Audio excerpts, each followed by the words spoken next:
Começamos hoje uma série de 10 domingos, chamados Domingos Especiais. Sabem por que é Domingos Especiais? Porque vocês estão aqui, na casa de Deus. Essa chuva do Espírito Santo, como me molhar,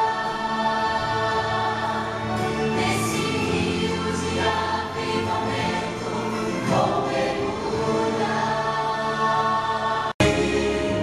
Plenitude de ti é o que eu busco ver, outra vez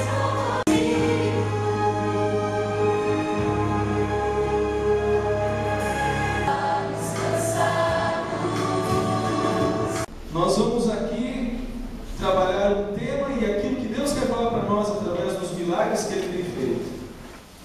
Nós vamos começar a recapitular alguns milagres que Jesus realizou enquanto esteve aqui nesse mundo. Nos nossos dias, nós ouvimos falar de milagres que são realizados por aí, de pessoas que são curadas, de pessoas que não conseguem andar e levantam da cadeira de rodas. Nós já ouvimos falar de muitos milagres por aí.